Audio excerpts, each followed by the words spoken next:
Hey everyone, Rarity Dash here. Time for another blind commentary. And today we're doing more of LittleshyFim's Everything Wrong with MLP CinemaSins parody deal.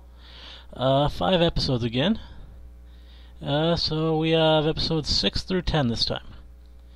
Again, I'll just go ahead and give some thoughts on the episodes now so we can see how it compares to what he says. Now, episode 6 is Boast Busters. I actually don't really like this one as much as most people seem to. I never really saw the big deal with Trixie until Magic Duel, where she amused me a whole lot more.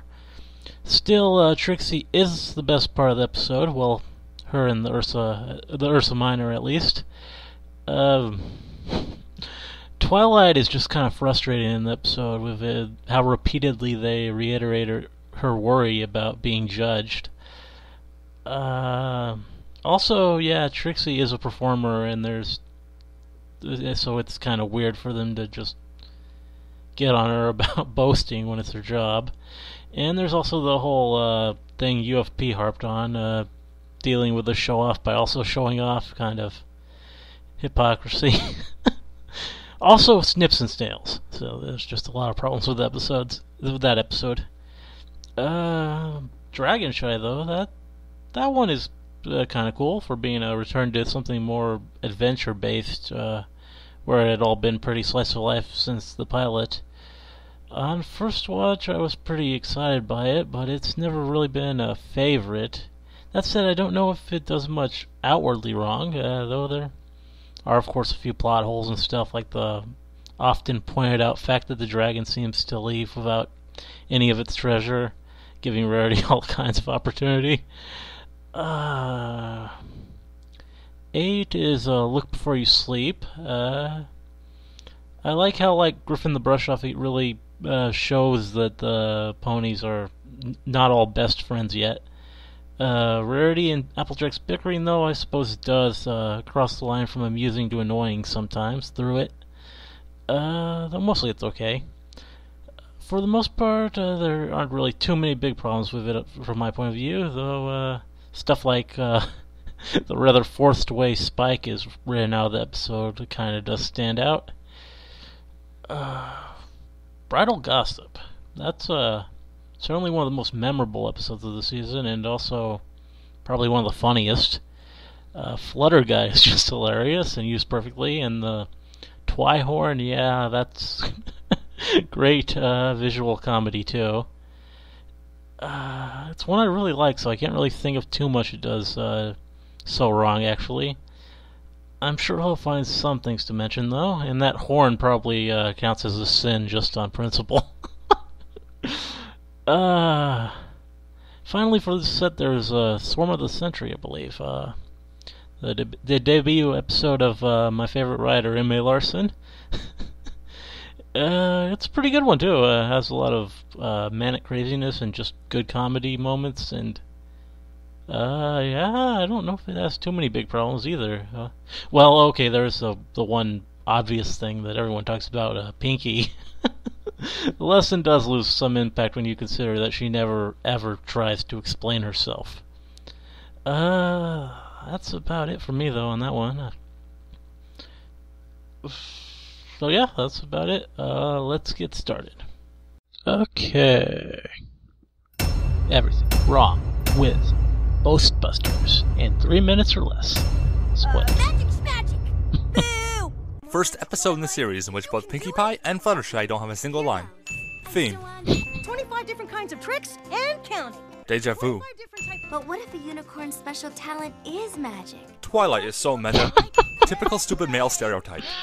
Twilight rudely pushes her way to Yeah, the front of the snips and crowd. snails are pretty bad. Someone forgot how to background. Especially when you got me around being better than the rest of us. No sin found here. It seems we have some naysayers in the audience. Get it? 'Cause they're horses? It's Trixie's job Yeah, to show off. Rainbow Dash is being a real jerk by interrupting his Yep, performance. that's the Then again, I'm obvious not so one. sure exactly how Trixie even makes a living by insulting others. Yeah! Hoofington? Isn't that like as if we were to name a place Footville?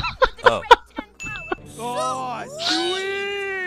I don't know what Snails was saying, but it sure didn't sound like he said sweet. Silly Spike. Freedom of speech is reserved only for the Unicorn Master race. Twilight suddenly remembers something terrible from her fillyhood. Trixie has a detachable tail. Lyra is sad. Oh, That's really poor impressive. Lyra. She made a rope appear out of thin air. Ponyville went from honoring her to laughing at her being unfairly bullied. Nice town. Nice people. Crash Bandicoot's great. making platform sound. Imagination. Recycled animation. I would like to see the physics brony explain this one. But Rarity conducts herself with beauty and grace. But there's more to magic than your brutish ways. Oh, Rarity Rarity. doesn't like the British. What did she do to my hair? It's gorgeous. Element of honesty, everyone. Yeah. Hear my laundry calling. We don't normally wear clothes. How can you fall for her lace? Yeah. That would be a great pun if Trixie were a cripple. I like pudding. It's funny cause he's stupid. Ursa walking up the street, hey? Gee, I wonder what the remainder of the episode will be about. At the rate Snips and Snails are walking, the Ursa must have not been visible until it became dark and then it magically appeared. Also, they entered this frame from the left, but now we see a cave wall there. Tiny flowers.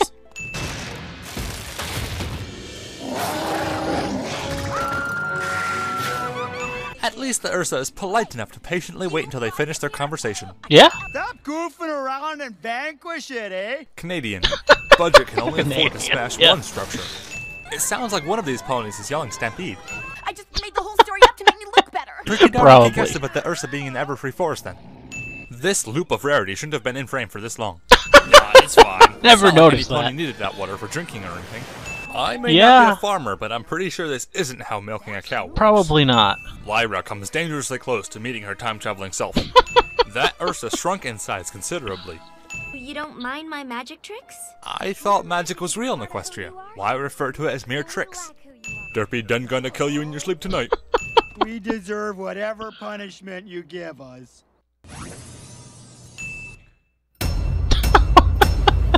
There we go. There's Major.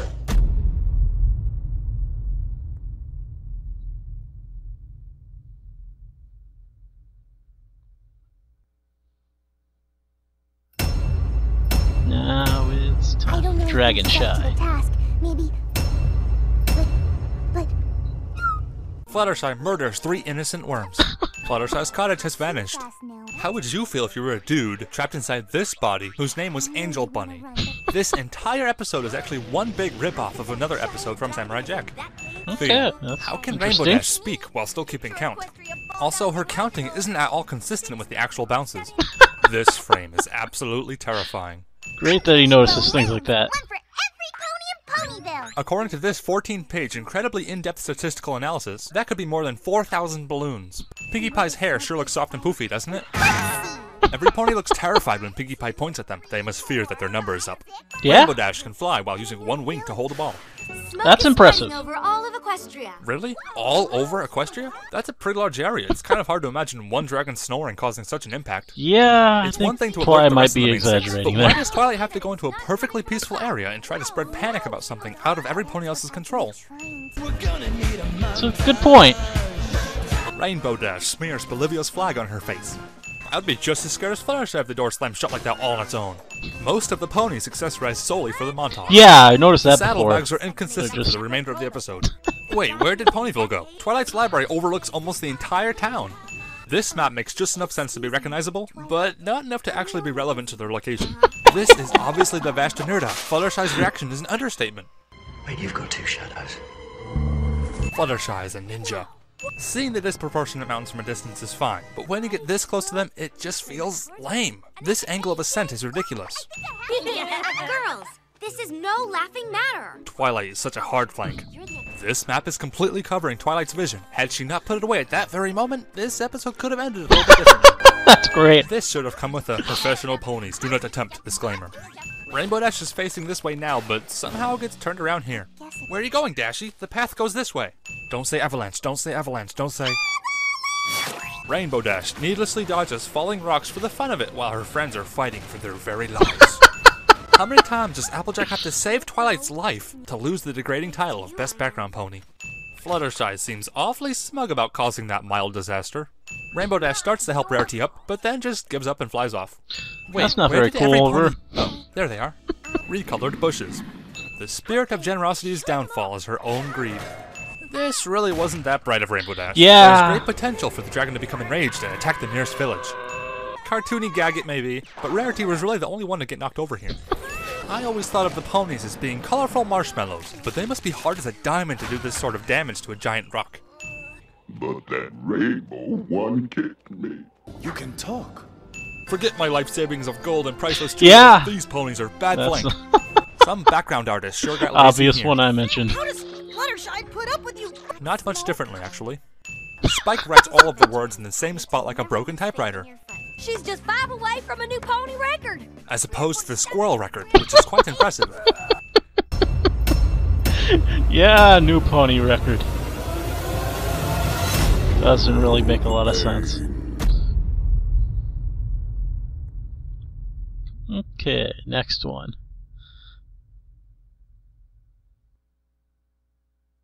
What do you have to say Well, for end a bit yourself? first. That was great. Look before you sleep. Can't hear you. I'm asleep. Shoo, shoo. Apparently the library was teleported to the outskirts of town. Daisy is a witch. Rarity stole Twilight's magical glow color. Applejack uses the phrase y'all incorrectly throughout the entire episode. Okay. Theme. Why is Rarity just hanging out in the rain? I thought she was in a hurry to get home. This is pretty much the rest we'll see of anything but the inside of the library. Is inside a tree really the best place to be in a lightning storm? I'm willing to bet that we have Jordan to thank for that line. Spike is away in Canterlot on royal business. Probably. Another donut. Extra sprinkles. Rarity clearly declines Twilight's offer, but then Twilight responds by quietly shoving a book in her face. I wonder what was really written on that page. Rarity reads from right to left. It's things such as this hose that are a real slap in the face to all non-unicorn races. Somebody wasn't paying attention to the audio mixer. I'm pretty sure Tara reached clipping levels there. What in the world is this for? The cucumber does nothing. Suddenly, we hear Pinkie Pie chewing for some reason. How are you getting along over there, Applejack? Just fine. And how about them celery stalks? Wouldn't a makeover result in different appearances than what you started off with? Applejack, the bearer Yeah. of the element of honesty, promises not to ruin Twilight's first slumber party. She's also the first to stir up any conflict. Twilight's voice is obviously Twilight pitch wasn't a very good element of Forget honesty in the story. first I would be more season. terrified of the lamp's sudden disappearance. Ghost story? Check. 8 o'clock to 8:05. Guests arrive. 8:05 to 8:15. Opening remarks and general discussion. Hooves. How do they work? Then you can Watch out, Yeah. AJ. Raramina is coming to get you. There just Raramina. happens to be That such should an be a outfit thing. stashed nearby. I guess Twilight has been playing princess again. Unicorns are OP. Why does Twilight even have so many pillows? That's a good Applejack question. lands with the blanket under her here, but then we see Rarity rip it off the top like so. Twilight's right. You know what they say about time flying when you're having fun. Well, in this case, time seems to have been reversed. Apparently, Twilight's magical lightning rod repels lightning rather than absorbs it. What, did she pull the entire tree through the window? Yo, dog, I heard you like trees. Yeah. This isn't Rarity's most flattering pose. Yeah. Now, you need to stop being so fussy, picking up all those things, and help me move the one thing in here that actually matters. Books. Why is this trunk sawed off on both sides? Where did those cucumber slices even come from? This episode That's a very good depicts question. Twilight as a naive fool, doesn't it? Ooh, pretty. A six-legged pony with a purple polka-dotted mane and shooting stars coming out of his eyes. Shooting stars coming out of his what?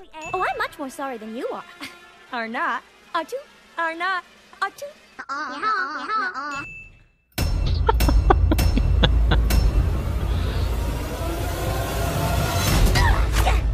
Death by pillows. Yeah. Okay.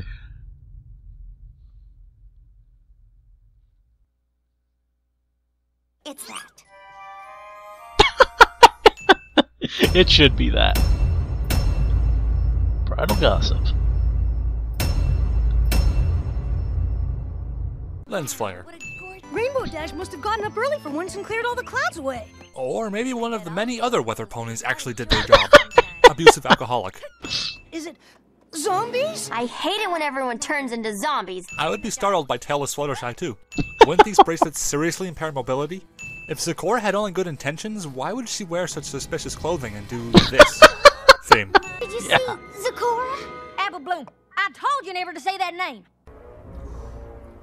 We do not speak his name. If Sakura comes to town once a month, why would Applejack leave the farm and come to town upon spotting her? Wouldn't it be safer to just stay home? I don't think this is a sin, but they added the sound effect for me, so I just couldn't resist. Just look at those stripes. So garish. Sure, make the white pony a racist. Wings are for chumps. While the cakes are away, the dragon will steal some goodies. Pinkie Pie makes delicious pastries appear wherever she goes. Yeah? You know what I think? Apple Bloom. Hush and let the big ponies talk. Now we can add ageism to the list of discriminatory moments of the show. And if any pony here were actually brave enough to approach her, she would find out the truth. I wonder what Rainbow Dash's response to that was. She would have seen that as a challenge. Next Yeah, time you she hit a should pothole have on the seen road, that as just a think of challenge. Sakura. Applejack axes where Apple Bloom is without even bothering to look and see if she's right behind her. Battle-stained armor.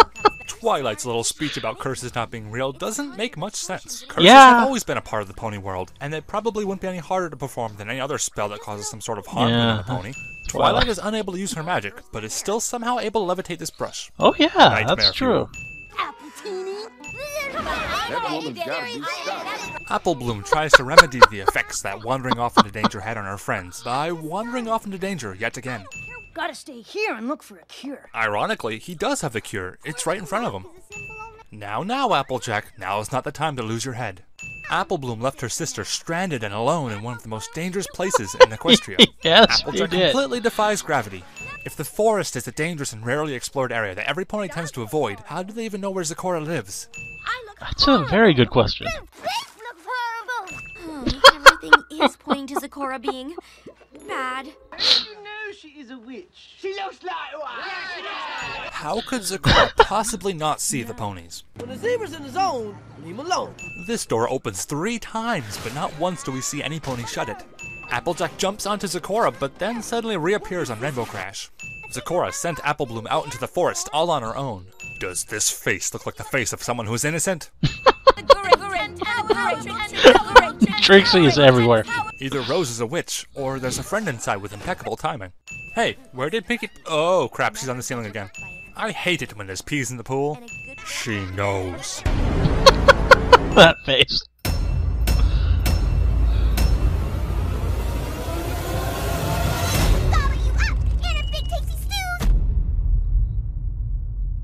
Okay. And, one more, I think? What exactly have you actually seen Sakura do? Well,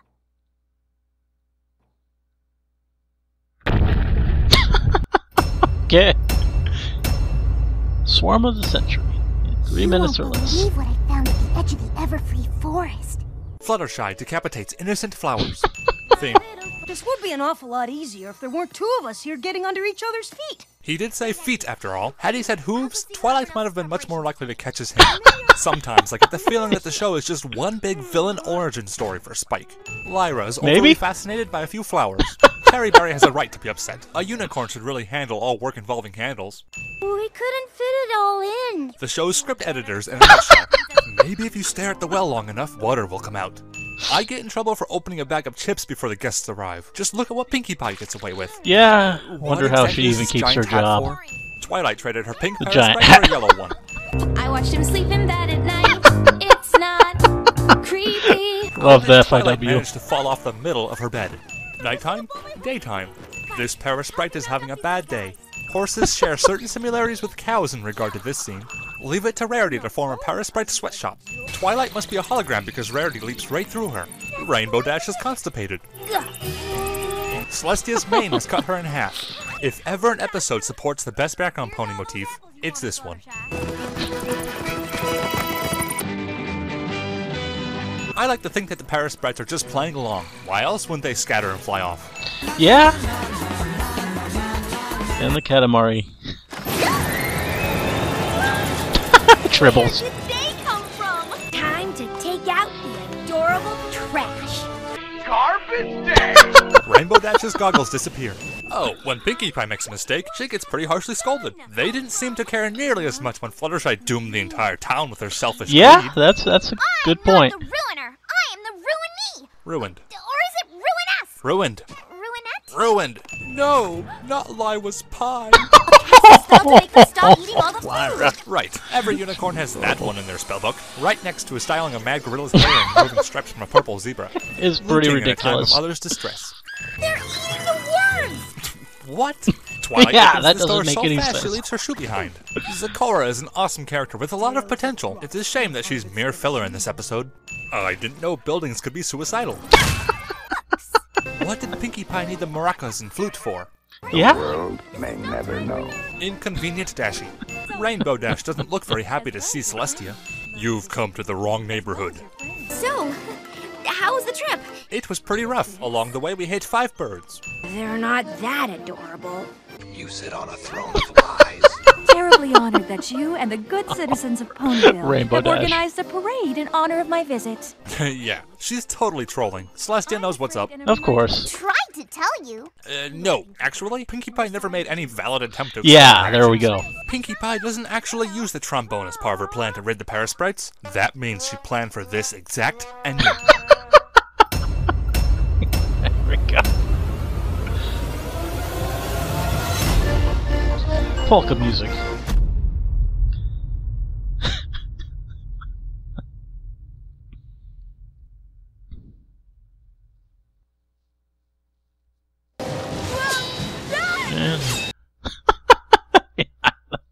Symbols. So, yeah. These were pretty fun. I think he's getting even better at keeping them consistently funny and interesting. Also, yeah, it's impressive the stuff he spots in these episodes. So much stuff I'd never even thought about before in regards to these things. Though, yeah, I suppose that's fair enough. I'm really more the sort to look at a work as a whole and its overall effect rather than fuss over the details.